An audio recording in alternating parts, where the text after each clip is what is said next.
very good evening to you and a happy new year. I am Lisa Lord, and my first special guest for 2024 is a gentleman in a very busy office, the Ombudsman of Barbados, Reverend Dr. Nigel Taylor. Dr. Taylor, thank you so much for joining us on your program. Not a problem.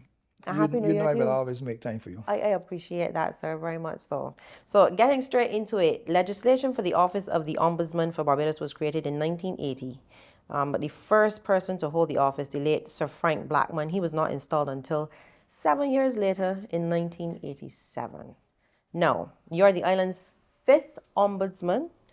You were appointed to the post in May 2023, so just about 7 months ago, if my maths is correct. About that. Yeah. The office was established to provide a safeguard against maladministration and to protect the rights and interests of the Barbadian people. That is a very broad area of responsibility. So I want you to start by breaking down the roles and functions of the ombudsman. Okay. But I think before I do that, we need to understand that as long as we're dealing with people movement, people, okay?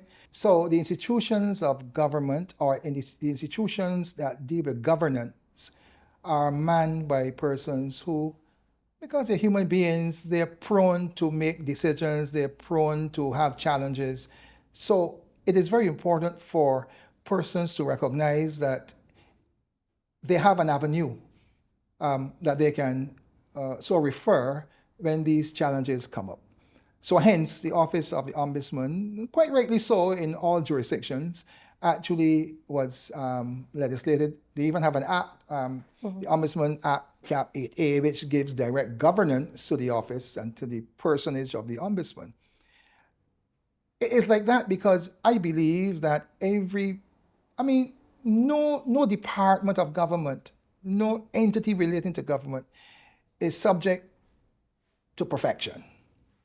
So there will always be those infelicities that might come up, those complaints that might come up, which would engender a response that needs to be done where the persons feel comfortable enough to reach out for some resolution in that matter.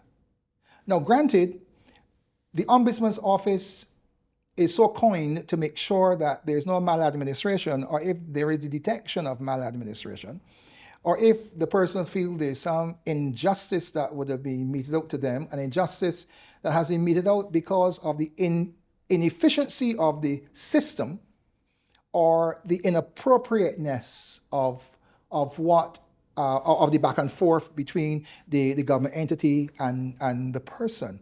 They believe that with this kind of office, they have a right to say, well, look, I'm going to appeal to the Ombudsman and his office to see if I can get some amelioration, some assistance in dealing with this.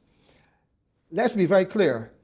Because we are all human beings, they will even continue to exist, this whole indifference and all of this inappropriateness. So hence, the Ombudsman's office is a perfect entity to work with this. Now, ultimately, unlike what some people think, the Office of the Ombudsman is not there to repeal any decision that people would have had against them from any government agency. Because the Ombudsman office actually deals with government. Government agencies, statutory boards, any department of government who, because of their maladministration or their injustice, the things that should have been done that were not done, the things that they either left out deliberately or indirectly, which facilitated a negative kind of response or action to the person, causing them to seek a complaint or file a complaint with the Ombudsman's office. And that is basically what would transpire. Now, the Office of the Ombudsman only deals right now with the departments that, as I would have said, coined the government departments and the statutory boards and those things that fall under government. Granted, this office does not only see those cases. There are people that come in here with all sorts of complaints. The variation of complaints will be extremely wide. They come with complaints against government. They come with complaints against statutory boards. They come with complaints against departments of government. they easily come with complaints that are outside the realm of the jurisdiction of this office. Some of them come with complaints that are private. You want me to give an example of that, right? Of course. Okay, for example, somebody plants a tree too near the what do you call that, the fence of the person, blocking the sunlight from them. So they come and they complain. That's a private matter. But what do I do? Because they complain and complain, I try to see, I explain to them this does not fall under the office, but knowing me, I will still see if I know somebody who owes me a favor and ask them to go and cut off some branches that the old lady can get some sunlight into her property. We do that here. So even though the complaints are sometimes outside the realm and the scope of the jurisdiction of this office, we still give some consideration to it, only because of humanity, and we want them to feel a degree of comfort. But the office in itself, the office responds to those complaints that would have emanated from persons against basically government and those entities relating to government. You spoke about getting a range of complaints. Let's go into what some of those complaints are. Okay. All right. Persons complain against institutions like, they complain against institutions like BRA. I mean, what I'm seeing here is not any secret, because it is in the Ombudsman's report, because the Ombudsman report as laid in Parliament would itemize the number of complaints. The last one was 2019. Oh, 2019. Yeah, yes. Okay, good. All right, so they would complain BRA, they would complain Licensing Authority, they would complain Ministry of Health, they would complain subsections, the Environmental Planning Unit, they would complain, who else? I miss I saw immigration on your list. Oh, they were complaining. And Dodds Prison. And correct. You should sit in this chair. The thing I'm saying is that they do complain.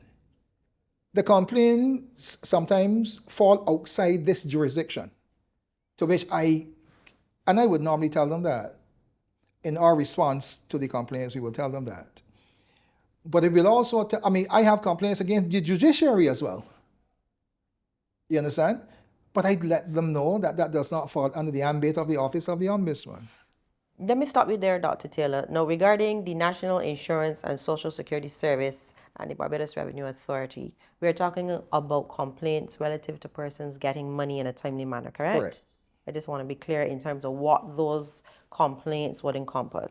Yes, basically you're correct. It would include or involve actually money matters. Mm-hmm. Those that you would have seen relative to immigration.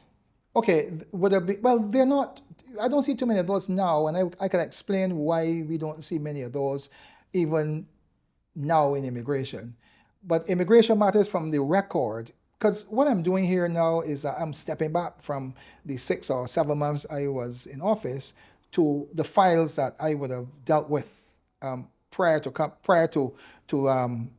December 31st. Well, let's take a pin there, because you came in and you found a backlog of several hundred cases, correct? Yeah, they were. I mean, the actual 2019 report would have been 500 and something. Yeah, just over. The COVID years, we didn't see much activity in the COVID years because of, the movement of people would have been limited. So they would have been less than 100. So in the technical sense, there would have been like maybe 600 and change. With the investigating officer and I, we had to deal with these. In reality, we had to deal with these. So a good set of our time would have been trying to bring these measures to conclusion, to some end. So that's what we did. Now, you don't want to hear the time we spent, right? No, I do. Really? I do. Because many nights we came back in office to get rid of these files, to get rid of the matters that were before us, and there were many of them. Maybe there were 519 and say 100. So just over 600. Yeah, so we would have dealt with a resolution of over 300. And you deal with a resolution because what we realize, a resolution can be done in multiple ways. Some persons no longer had any interests because the case would have been dragged on too long.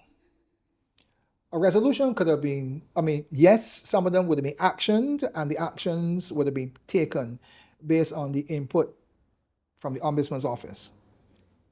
We had a person that would have been deceased. The action, so the person died, and then based on the act, we would have, I would have enforced some of the measures which said the ombudsman would cease the investigation because length of time. If I had a case that was there 2007, 8, 9, 10, that's a long time. A 12-month period in the act would be good, but this one would have been definitely too long. So we reached resolutions in many of those cases, like in those manner, right? So that was it. Right now we're on target because what we have right now would have been the ones that are in 2023, 2022, the latter part of 2022. But in 2023, I don't know if they heard that there's a new ombudsman here. So I have had persons calling in whose matter would have been 2007, 8, or 9. If I have had a case where in 2007, somebody only called me recently asking me to reactivate their case, re-engage their case, because they didn't think it was done fairly. So these are the kind of things. If person, and truth be told, if persons call because their case would have been a little lengthy in being dealt with, and they felt that they were inconvenienced, in a meaningful way, in a real way, yes, I might, because I can actually vary it, and I would allow them to represent. When they represent, basically it doesn't change much because the same things they represent is the same thing I see on the file, and the decisions basically will be the same because there's no change. And I think some of the cases that would have been done would have been pretty fairly adjudicated. And if I may say something here, when persons file a complaint, I have seen this where persons file a complaint. They file a complaint today, Monday, Tuesday, and they call back to ascertain an update on the report. Reality is, sometimes that complaint has not even been filed in the system. It is still with I have no clerical officer, huh? So my executive secretary does all of that. So by the time she files it, and by the time it reaches me, and I send it off to the investigating officer for action, it can't be 2 days. Let's be realistic. It really cannot be 2 days. Because I'm thinking 2 days, I've not even seen the file as yet. So that is one of the things that I think the average Barbadian needs to understand. That when you file a complaint, it has to go through a process. And one of the lengthy processes would be the investigating process. And the reason why it will take a while, because when you send a complaint, you are sending a complaint based on you. If Lisa Lord sends a complaint to the Ombudsman's office, it is how Lisa Lord perceives her injustice, perceives the action against her, and she needs remedial action.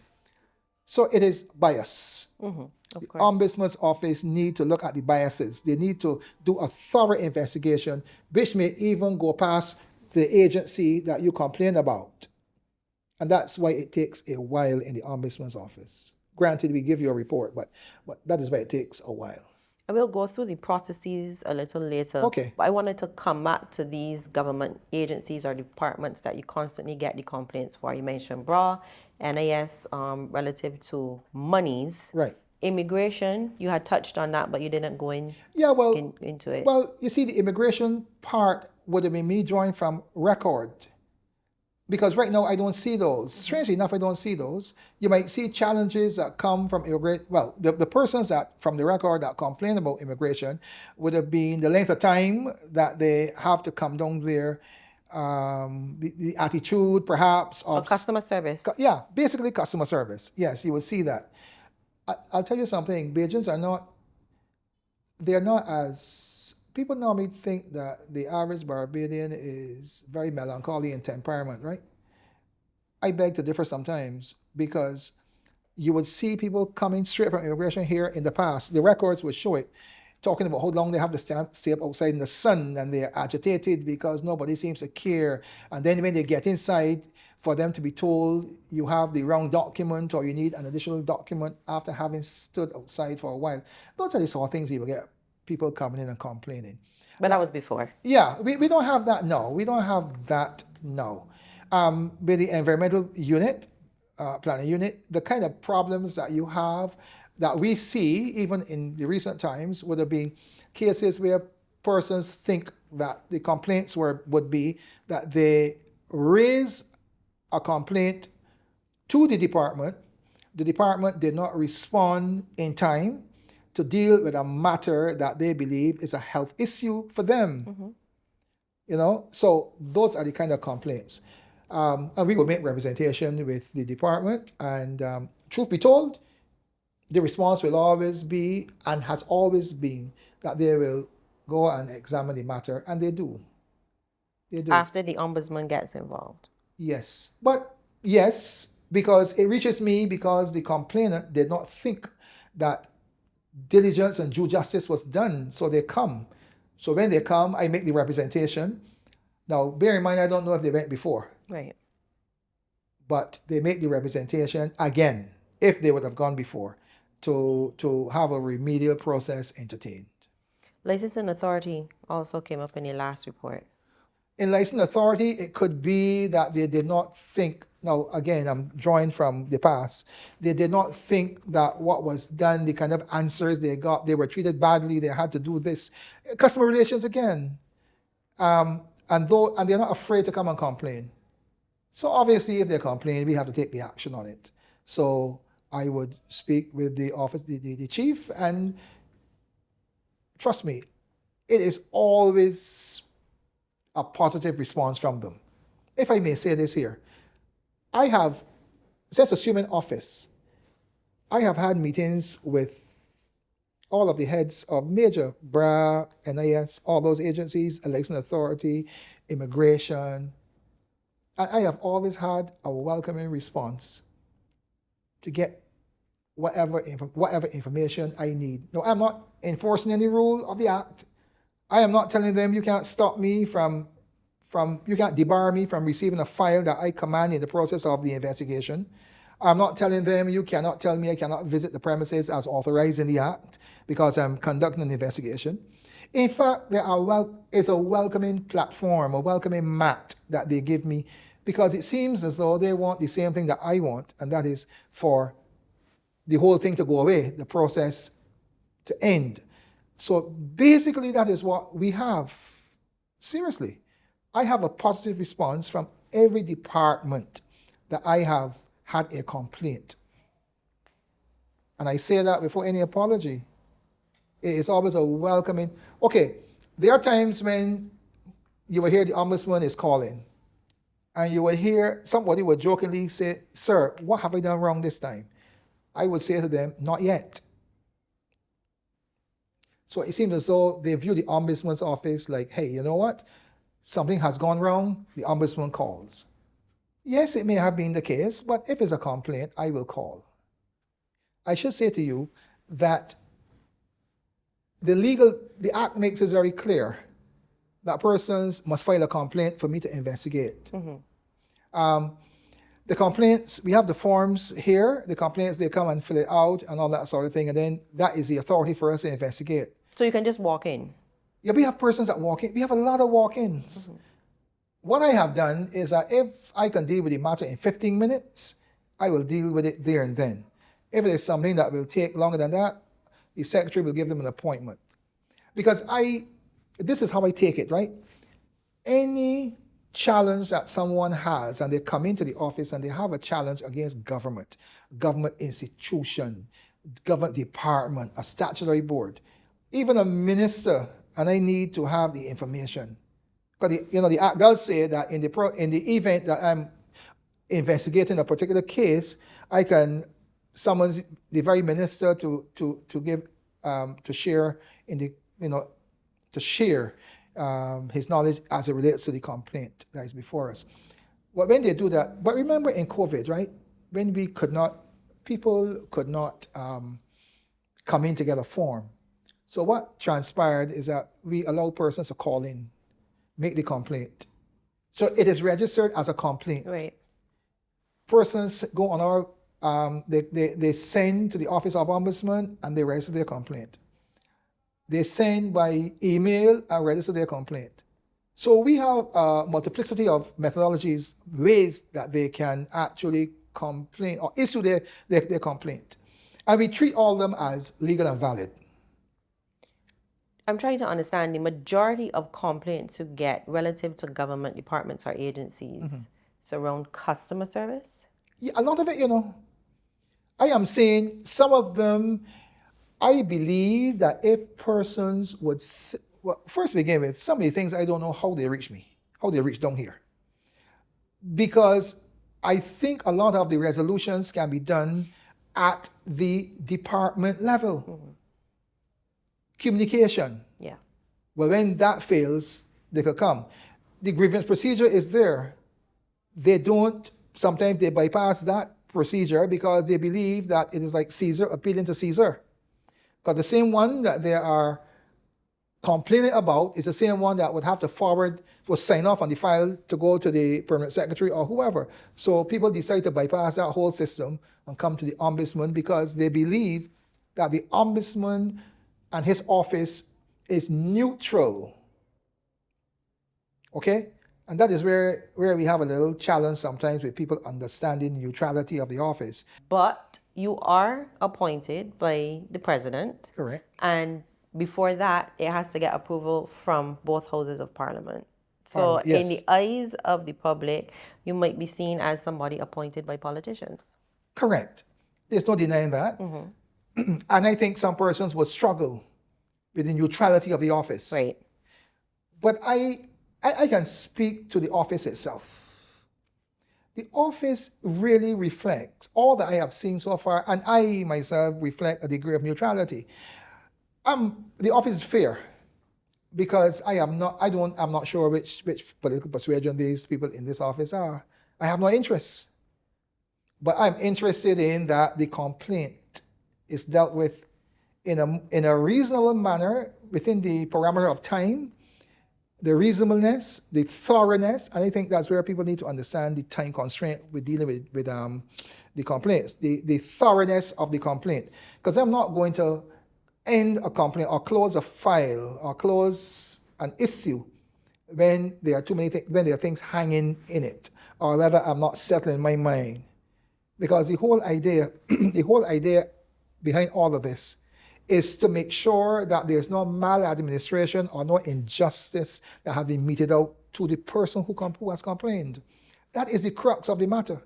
So all the other things that people bring in, the variabilities, I listen to it, but I'm not that interested in it because I need to make sure that at the end of the day, the government department has not done an injustice to the individual, whether things that they should have done that they did not do, things that they deliberately omitted, and that's why the process sometimes will take a little while because it is investigated thoroughly. These are the kind of areas. Now, when they see it like that, I can't fault them for seeing it because it looked like the government appoints the ombudsman. The staff in the ombudsman's office is public officers. So they can hypothesize that it may be so. Right. It is not so, but they might think it is so based on optic. But based on contra optic, they can see by the current operation, it is not so.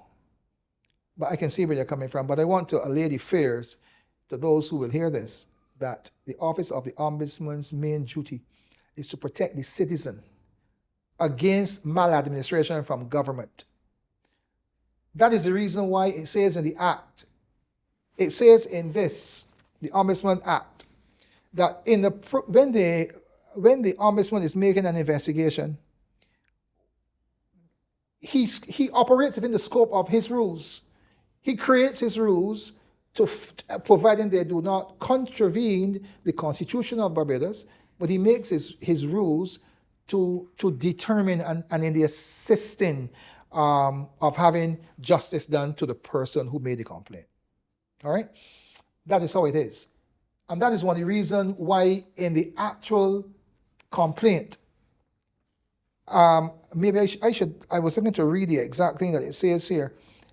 It says here in section 10.1, for the purpose of the investigation, the Ombudsman can require any minister, any officer, or any member of a department or authority concerned, or any other person, including the complainant, to appear, meaning to come here and supply information relative to the case. So when you have that in the act, I would think you have it must be taken serious, because they need a resolution, and they are saying when the Ombudsman calls for action on this, therefore. And to show you the neutrality, even in the process of getting involved with the Ombudsman's office, again, it makes it very clear that the Ombudsman, for the purposes that I would have enunciated a while ago, he has the power, or the power of the High Court judge, power of the High Court is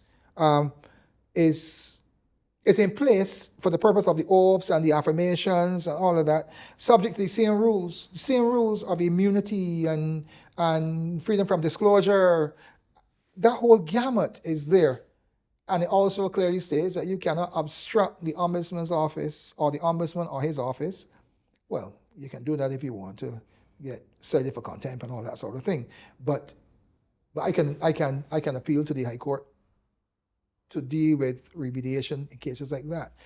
And I want to go a little deeper into the complaints and the powers that the Ombudsman possesses a little later, but we have to take a short break. Stay with us. We're watching One on One.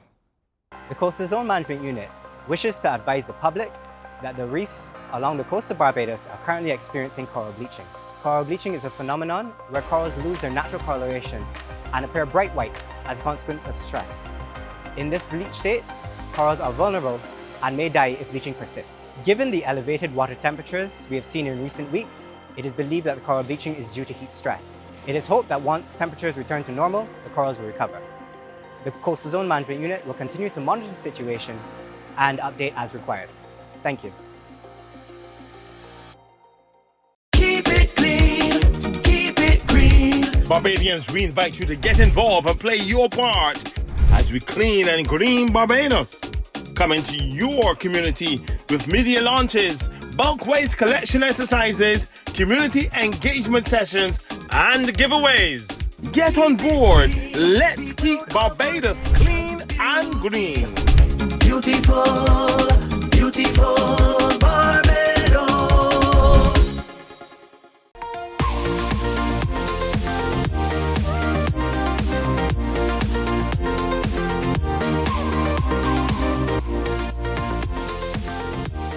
Welcome back as we continue our discussion with the Ombudsman of Barbados, Reverend Dr. Nigel Taylor. Dr. Taylor, in the first half, we dealt with some of the government agencies that frequently pop up, notably about 5 of them.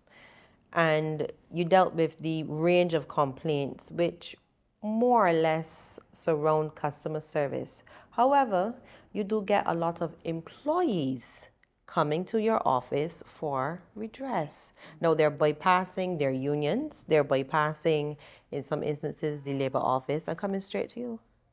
Yeah, that is correct. When you look at the grievance procedure that is there for the civil servant, for the public officer, and the public officer bypasses that procedure because the procedure would be 2 days this thing and 3 days, and ultimately it comes down finally to the union who will declare, well, we have a problem here.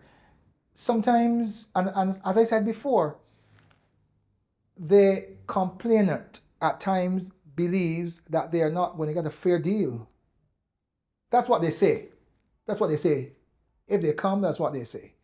They would say that they don't trust the system to give them a fair deal. And that's why the Ombudsman's office is the agency of choice, if I may use the word agency in inverted commas, of choice. When they say that, I say, but but it would be easier if they follow the practices to, that can easily assist them, and then come to the Ombudsman's office if they feel that there's a breakdown. But by coming to you, aren't they then bypassing the whole? They're Yeah, not following yes. proper process. Well, let me put it this way. They may not be following proper process, but there's nothing in the act that says that if you have a problem, you can't come to the Ombudsman's office directly. There's nothing that says that. There's nothing that says this is the procedure, A, B, C, D, E, and one of that is you deal with the labor union, you deal with labor, deal with union. It doesn't say that. It So says, then if they come to you, then how do you then, what process do you follow? okay, I try to get them to follow what is the established practice. Right. If they are uncomfortable or they don't want to, I can't force them. So I initiate an investigation based on their complaint, because they are complaining to the Ombudsman based on a situation that they consider serious enough. Whether they don't trust an entity, whether they believe they're not going to be given a fair break, or whether they feel, you know what, let me put it in the hands of an agency, a department that I believe will, or should be, let me put it, should be fair enough to give me some redress. And that's what they do. That's what I have seen even in my short term here. And I suspect it would have been like that before. There are persons, when they deal with the police, yeah, because we do have complaints, some complaints against the police service, I would tell them, why not deal with the police Complaints authority first. If you're dissatisfied, then you come here. Because if it is dealt with at another level, there is no need for it to be dealt with here. Yeah, Right? but again, we've heard persons complaining that they have a problem with officers investigating themselves. I agree. So if I come to you, then I've bypassed the police complaints authority. What then is No, the we next deal step? with it. No, we Okay. deal with it. No. Don't get me wrong. We will deal with it. We will investigate it. But again, there are certain matters that we do not investigate. There are certain matters, for example, when people call in and say they have a problem with, say, the police. Mm-hmm. Okay, that's why we would refer them to the police, the authority. Let it be dealt with there. And if they feel aggrieved, well, we will give it a hand. When persons talk about they have a problem with the judiciary, we don't deal with those. So deal with the registration department, deal with the Chief Justice. You follow me? But what kind of powers of investigation do you have? We have, after the full investigation, we can make the appropriate recommendation, even to the point of compensation. We can do that. We can recommend based on our findings. Based on the conclusion, the hypothesis would show this is what went wrong. So therefore, our recommendation to the agency or to the head, to the department would be, we recommend that A, B, C, D, E. Now, granted, they can take it or they need not take it. I mean, that's the thing. We can only make the recommendation. So we make the recommendation, and if it is something that we make the recommendation based on the act on compensation, we can do that as well. But bear in mind, I said it is a recommendation. And persons are obviously using the office because it is cheaper than hiring an attorney and going through the court system, which also has a backlog. Yeah, cheaper. You mean free? Free. Okay. Yes, free. Got you. Yes, I think they come here. Reality is, I think people need to know that somebody listening to them. And not only listening to them, giving them serious consideration based on the complaint that they would have made. And then again, they also realize that it is less time consuming. Because I try to assign the investigator to look at the case as reasonably in the time frame as possible. It cannot be the next day. It may not be the day after that. Because obviously I would have had a whole set of cases that keep deferring. But we do that as soon as possible. So there is always an initial an initial analysis of the case. And that's why I said there's some cases I may be able to deal with in a matter of 15, 20 minutes. Because it would have been, okay, call the department. I have a complaint here from Mary Jones, X, Y, and Z. If it's a national insurance, I give the number. So they can go in their system and tell me exactly what the problem was. And maybe because man is not fallible, we are all infallible creatures, it could have been on an error in the system that they only realized because the complainant would have brought it to light. Right. So it's something that could be corrected. When I say corrected, I mean they will recognize the error and they would say, okay, thanks, we'll work on that. But it does mean I will send them a formal letter though to tell them, just in case they tend to think that they didn't remember or they were not told. They will get a letter even though I would have spoken to them. So we have that is the kind of thing that we do. How successful is your office, and this is even prior to you because you would see the statistics and data there, relative to getting compensation for persons that come to you? Well, that is not really a big thing. That is in the Act, right? Just like in the Act, it says the Ombudsman's office can charge for this and that. We don't do that. We don't charge for because I guess the type of the bureaucratic process, we don't do that. The compensation is not something that is done. That I have not seen anything related to the compensation, but I just made reference to it because it says that the Ombudsman's office can do that, can make the recommendation even as relates to compensation for anything. But I have not seen anything like that. I certainly, in my short time here, have not had to deal with of recommending compensation. What I would have done here is to review previous files. And I would have analyzed the previous files and realized that perhaps what could be done is, seeing that one version of the method did not work, we can look at a controversial, another version, and I can make a recommendation. I've done that on a couple of cases where I thought that perhaps this could have been done. So you just toss it. You toss it in the waters and see if it floats. That's what I do. Do you get complaints from politicians, members of parliament? That's a good question. There would not be a direct, you won't get a direct thing. And if there is a complaint, it will be because of the nature of the office, their portfolio. But again, if there is a complaint, it would be, it would be in the nature of what would have been done, or what the parishioner or the constituent rather. You hear me? Parishioner, constituent, your church hat. The background there, the constituent would have thought that should have been done, or was the promissory notes that would have been offered. It was promised that they will fix these roads and fix that, and they have not done it, and there's a complaint because of a promise. Now, there's no written documentation, and people can argue in law, yes, the promise is, but you will get that. But as it comes to the hard and fast complaint against the politician, no.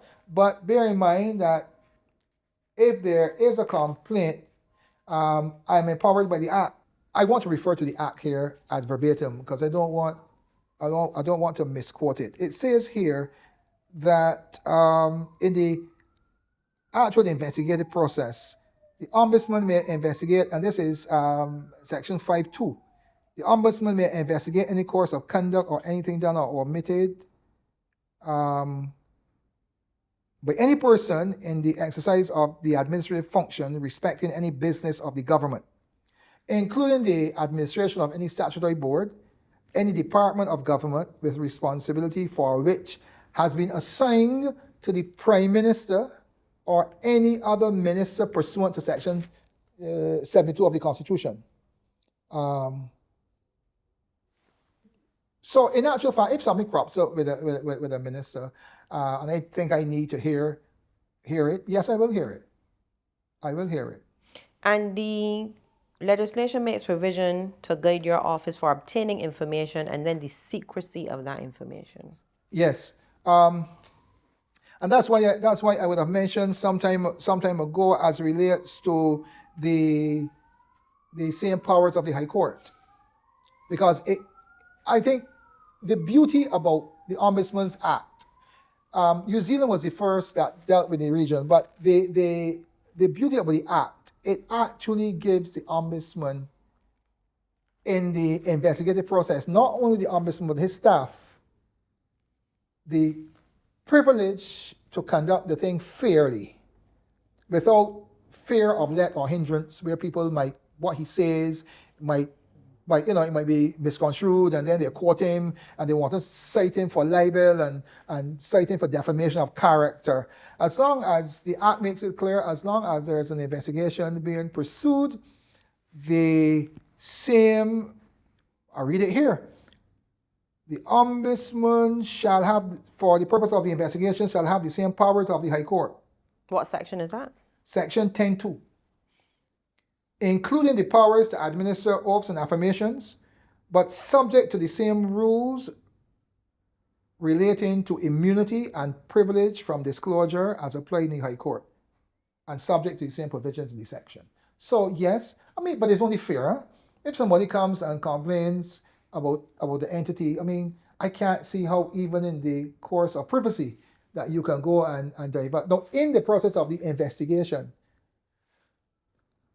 the persons know clearly that this is a formal investigation that we are conducting against the department by a complaint that has been lodged by Mary Jones, Jane Doe, John Doe, against your department for X, Y, and Z. Mm-hmm. I can assure you, from my experience, the Ombudsman's office is not the first course of action. Because I have found out that in the process of investigation, many of the departments that I would have met, the heads that I have met with to deal with the issue, the names click. The names click. The process, look, truth be told, the process in actioning some of these things from departments, really too slow. Really too slow. And I think for the purpose of having things done, all you need to do, as I said earlier, and you alluded to it, the whole concept of communication, all they need to do is to tell the people, or tell the complainant, or the person who's a complainant now to the Ombudsman's office, just let them know, we are working on this, give us a chance. Because I think they might be just like me, because my staff is small. My staff, I only have one investigating officer, you know. For the entire service. Yeah, for the island. Uh-huh. Granted, I suspect I can call the PS in PMO and tell her I need somebody to help me out here if the case is overbearing, if I need some assistance. But I have one investigating officer. So when we are investigating off location, we are out from morning, midday, afternoon, and we come in and then what we have established is you can't let the files linger in your head.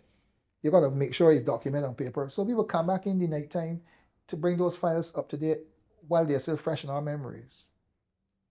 Okay? You also get persons, and as you say, you deal with non-governmental issues as well, where persons might have a grouse, they've hired an attorney, that attorney is dragging his or her feet on the case. Right. Now, the thing is, the Act clearly says that if there's another avenue for persons to get action or get a complaint resolved, the Ombudsman's office will allow that to happen. The Act says that. So if you have a lawyer, well, go with the lawyer, go ahead. So the Ombudsman's office will not take up that case. But what I have found out in recent times, for some reason, people tend to think that when they have a problem against a lawyer not fulfilling the mandate to which they might have been paid or whatever, they appeal here. We have them. I would tell them, okay, you need the Bar Association. It's best for you to go to the Bar Association. I think what happens, the people perhaps don't know. You see, like how you have come and you have asked me to share about the Ombudsman's office and what is done here. I am sure many Barbadians are not aware of the power of the Ombudsman and the things that we do here and the many challenges that we have, because because of the limited staff, one, but also the fact that we need to do thorough investigations. So you cannot call me at 1 o'clock in the afternoon and expect to get a response by close of day. And when I say that, let me say this. There are times that the Ombudsman's office will not see anything wrong with the decision that was made originally. The decisions that I have seen where people say they were not treated fairly, it kept to the legislation that was governing the particular department, even if I may say at the time. So when persons come and, so there's no way that the recommendation could be that there was incorrect. There was nothing incorrect about the matter. It is just that, and what I like about the way the government does it, the government cites the legislation in the response to the persons. So it is clearly there that I can look and I can pull it up and read the file, and they say, okay, the file says, and more often than not, we would agree with it because there's nothing that was done incorrectly.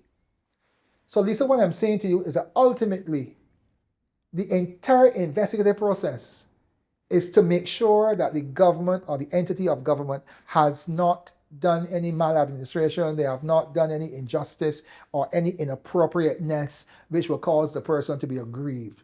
More often than not, we will tell them, we find no reason, if that is the case, no reason to affirm that there was any maladministration against you or against you.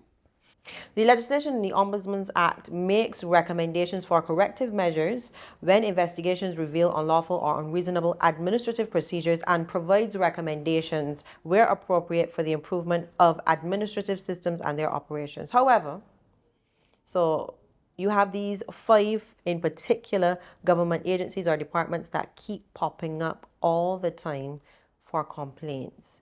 Is it a case where these departments are not putting these things in place after being advised to do so?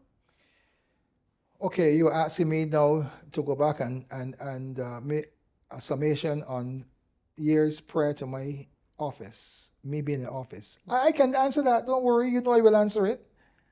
The thing is, we make the Ombudsman's office look at measures. We can lay the papers, prepare papers, special papers to be laid in Parliament. In fact, that's what we do. We have a couple here to do, where some of the same thing keep cropping up. I think what has happened, though, is that the cases that go before some of these departments they themselves can't do much in the sense of they're governed by a non-modified legislation, a non-amended legislation. So they have to operate with what is before them. The Ombudsman's office, duty of care is to, and we can easily, as we do, make the appropriate documentation to be laid in Parliament for discussion on the matter, right? I think what really happens with in these cases where persons make complaints to these specific entities, traditionally, it's a personal thing that they always have this conclusion or this mindset that this is the way it should be done. The methodology should be the way it is done. It may not be so. So they're vociferous with the complaint. But it may be that they do not understand the power of how the operation of the person at the particular time in that particular department. I have realized this because, as I said, and I'll give it a classic example. If I have challenges at the Barbados Revenue Authority, I will write the commissioner, the revenue commissioner. I will tell her I have these number of complaints, and I would like to see you so that we can have I can have a clear understanding as to the rationalization as to why these things are so outstanding and why there's such a complaint about the people want to know this and want to know that, why the monies are not there and that. And you will be surprised to know this. I'm going to say this now because to me, even though you might blame the authority, sometimes we have some simple things like the transfer information Right. to the banks, it's incorrect. A number is wrong. So the money, so there's no, the money is not there. It can't be transferred. Precisely. So based on how it is, it might go back to the Revenue Authority, and I guess that they might be dealing with other things, and that one is just a number that did not go through till they get back to it. I'm just using that as an example, because that is what we would have seen in our office here when we look at complaints, some of the complaints at BRA. What do you want the average Barbadian to know about your office? I want them to understand clearly that we are governed by this. We are governed by this. So there's some things that they might think that we should do, but it may be that we are not authorized to do them. Because there is in here a section that is very clear that we don't get involved with certain things. We don't get involved with government issues. We don't get involved with people who gain national awards. If the Attorney General is of the view that information, he can request the restriction of information to be made public. Certainly if it's information that was dealt with at Cabinet, the defense of the country, Right. and all these other areas, the Ombudsman's office will withdraw to seek to have those bits of information being brought to him for fear of putting the defense of the country at, put it in limbo. These are the sort of things that we are aware, I am aware of, but the average John Doe may not be aware of the act the way you are. I compliment you, you know it well, that you are aware of it. They may not be aware of the investigating process. They think that the Ombudsman office down here just waits for a complaint to come in and then go and deal with it. And okay, you can deal with it in 2 days. There's a full investigative. We have a process of investigation now that might be longer than 4 weeks, because the body to whom the complainant might call the offending body has to submit a thorough report. The Ombudsman's office must follow up on its own independent report. And that is by interviewing the persons that the Ombudsman's office thinks that we need to investigate. So it is these kind of things. The Ombudsman's office is very neutral. It's not to say that because it was appointed by government that you will agree to everything that is done, because there will be no need to lay any papers in the House, in Parliament, for discussion on a matter that we consider to be of such that we definitely need to do so. So just to be clear, the Office of the Ombudsman is here to service Barbadians. Correct. You do not have to have a written report. Well, yes, not a written report, partly because we are trying to expedite matters. Written complaint. Written right? complaints, yes. Because we are trying to expedite it, and persons feel comfortable, since COVID, they feel comfortable doing everything online, so we accept that as a complaint. Okay. But I want them to understand, because they send it in Monday morning at 9 o'clock, they will not get an answer. Yes, the secretary will give them an acknowledgement that we have your report, and trust me, she is so efficient, it will be logged into the system. And then she will tabulate all that would have come. We have we have a solid staff in terms of doing what they should do. But you need more staff. Well, yes, it wouldn't hurt. Investigating officers. Yes, maybe, yeah, that would expedite matters, because whereas you could be investigating different departments, but bear in mind, I should say too, we also have some complaints from things that don't come under our jurisdiction. A lot of private matters from the private sector, they come here. Yes. Like what? They were not, issues relating to finance, issue relating to customer relation, issue relating to areas of grievance. The same thing that mirrors the public sector, reflects in the public sector. So there's no change, but that is not in our jurisdiction, Right. right? Now, in some countries it is. Not that, hey, in some countries it is, but they establish their own, the ombudsman for matters relating to that. We have challenges from persons. Okay, somebody might go to credit unions and they complain, so they come and they complain at the ombudsman's office. Granted, though, truth be told, in the same way that I would meet the heads of things, I might make a call to ask them to help the persons, because this is my thing, huh? The fact that somebody has made a complaint, it means that they are dissatisfied and they need assistance. And because they need assistance, you can't just leave them if you can offer it. It may not be under the act. It may not be something that I can do, but if I can do it, I will point them to the direction that they should go. So you're using your good name, but it's outside of your jurisdiction. You got it. Okay. You are the president still of the Barbados Evangelical Association. You have been for many years. And you are a former chief commissioner of the Barbados Boy Scouts Association. You sat on several local and regional boards. This is a whole different kettle of fish, however. What is your vision as Ombudsman of Barbados? Okay, you're right. I sat on those boards, it's true. My thing is, in the same way that I worked in COVID, okay, but let me go beyond. I sat as chairman of the National HIV/AIDS Commission. When I sat there, my view was, what the action that was predicated was that I want fairness for people, whether they were diagnosed with HIV or not, stigma, discrimination, all those things to be repugnant to the people.